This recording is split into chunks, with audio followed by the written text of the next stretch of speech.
I've read a few reports on AI in the workplace this year, and all of them refer to the same thing, that AI deployment activity is quite high, but the impact is rare. McKinsey, for example, reported that from 88% of organizations that are deploying AI, less than 20% are seeing meaningful operational impact. And just 1% in the US described their rollouts as mature.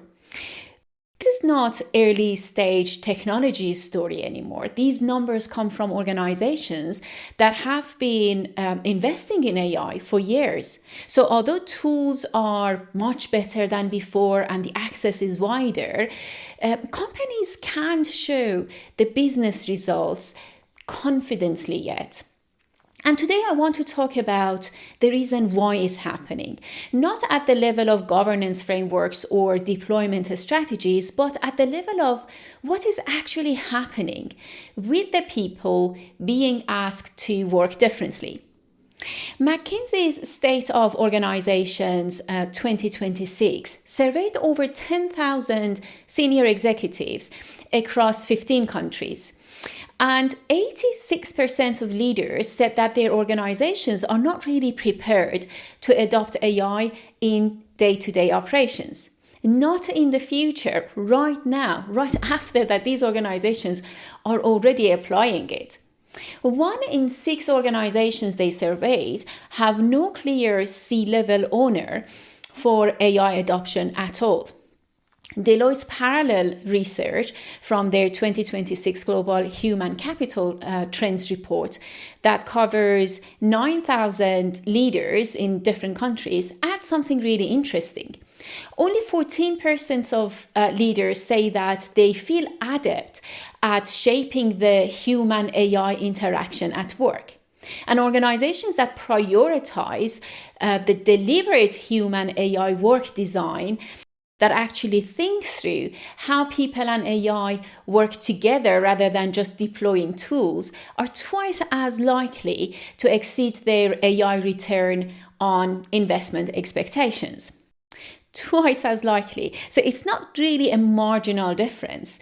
A 2 times difference based entirely on whether the human side of the equation was designed for.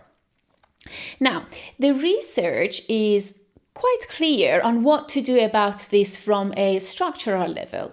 Redesign workflows, define decision rights, clarify where AI fits and where human judgment is required, establish trust thresholds and escalation path. And all of this is really, really important. Let's have a look at a classic case. A program launches, there is a lot of enthusiasm, leaders are really engaged, training completion rates look very strong. The 30-day and the 60-day usage metrics are very encouraging as well. So the pilot, the results of the pilot is really excellent. But then 6 months later, the picture is completely different. People are using AI for simple tasks like drafting emails or summarizing documents, tasks that are low risk. But those complex works, the high judgment work that actually determines performance, is still being done the old way. So what's happening both at the organizational level and the individual behavioral level? One useful lens here is the intention-behavior gap. In simple terms, people don't always do what they intended to do, and all of us know this in our own lives. You can fully intend to go for a run, eat better, healthier food, use a new system, work differently, but when the moment arrives, you are tired, you are busy, under pressure, surrounded by old habits, so the old behavior is just easier. And this is what happens in AI adoption as well. Someone can complete the training, they can understand the tool, they can even believe that AI could help them. But when they are back in the real workflow with the deadlines, uncertain output, and not clear norm around what good AI use actually looks like, they revert to old ways of working. So training completion tells you people were exposed to the program. Usage tells you that they have access to the tools, but neither of them tells you whether the behavior has changed in the moments that really matter in meaningful ways. So the question shouldn't be if people are using AI, it should be if they are using it in the specific part of the workflow where it could improve speed, quality, judgment, consistency, or decision making. So what does embedded adoption actually look like for a specific role in your organization? Not just using AI, but using it to do what? To what end? Do people have enough support and the right environment to do that as well? If you cannot describe that target very specifically and whether the right conditions for that action exist in the environment, the program probably is not designed to reach it. Another mechanism is identity threat. For some people, especially the more experienced knowledge workers, the more senior employees, for them, AI adoption is not just a skills challenge, it can also feel like an identity threat. If someone's credibility and professional value has been built around expertise, judgment, and even control, asking them to change how they work and to delegate their work to a system they don't fully trust to produce outputs that they partly own can trigger something deeper than resistance. Here in these situations, the response is rarely overt resistance. It can show up as minimal viable adoption. So people use AI for low-risk tasks because they want to protect the work that defines their professional identity. The framing of an AI adoption program matters because it determines which psychological response it triggers. Positioning AI as amplifying expertise produces different adoption patterns than positioning it as reducing effort or improving efficiencies. The first framing preserves professional identity, but the second one, even unconsciously or unintentionally, can threaten it. Which framing is your organization using right now? Now, add a systems layer on top of all of this, and the picture becomes even clearer. Organizations are not just a collection of individuals. They are systems with reinforcing feedback loops, processes, incentives, role definitions, management signals, social norms. And all of these reward certain behaviors and discourage others. When those loops are still oriented toward the old habit or old ways of working, individual behavioral change requires fighting against the system rather than working with it. The workflow still makes the old behavior easier. The incentives still reward demonstrating individual expertise rather than AI augmented performance. The stories leaders tell about what AI is for and how they talk about it in team conversations still frame it as efficiency rather than a capability amplifier. There is also a specific system archetype that explains why the same AI adoption problem recurs across different organizations and across rollout cycles. It is called the shifting the burden. An organization runs an AI training program and an excellent comms campaign. Adoption goes up, leadership declares success. So the pressure to address the structural conditions, maintaining the old behavior, the incentives, the workflow friction, the identity threat is reduced because the symptom has been removed. 3 or 6 months later, things revert back. Another training program is commissioned and the cycle repeats.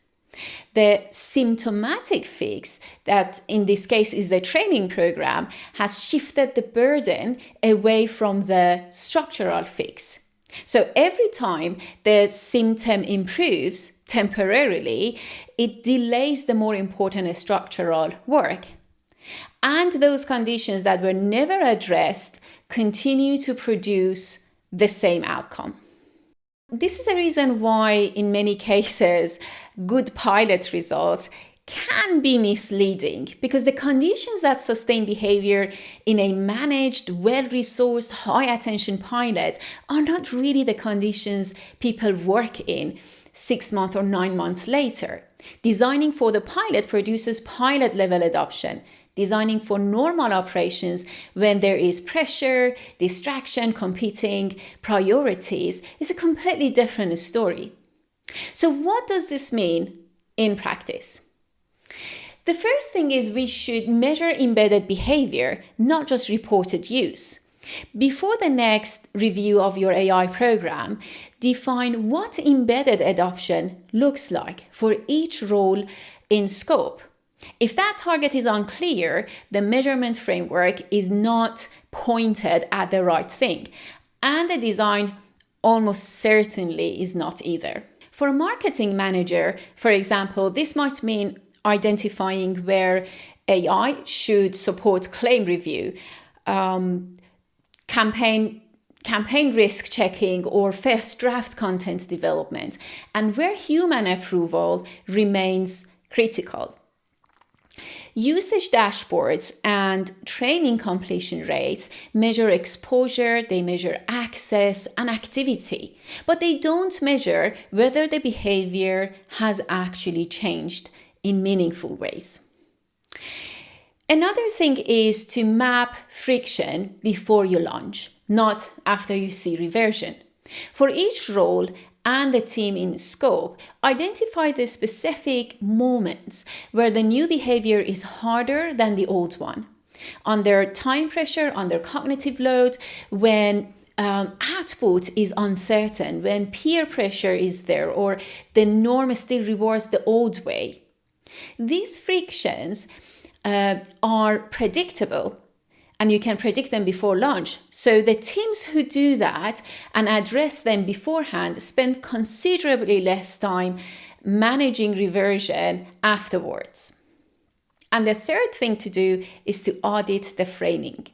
Look at how AI is being described to your workforce right now in leadership communications, in training materials, in how managers talk about it in their team meetings. Is the framing positioning AI as amplifying what experienced people bring to the table, or as efficiency gains?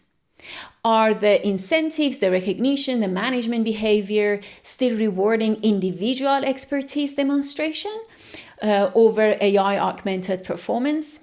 The research this year tells a consistent story. Almost every large organization is deploying AI, but only very few of them are seeing the returns they expected. And the gap is not going to be closed by better tools or more training.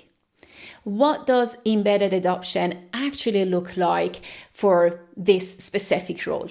Where does the new behavior break down on the real conditions? What does this change ask people to believe about their own expertise?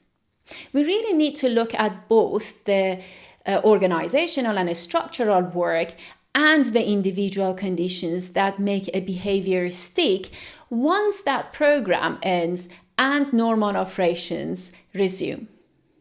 If you found this useful, don't forget to subscribe, and feel free to contact me if you want to discuss your tech or AI adoption initiatives.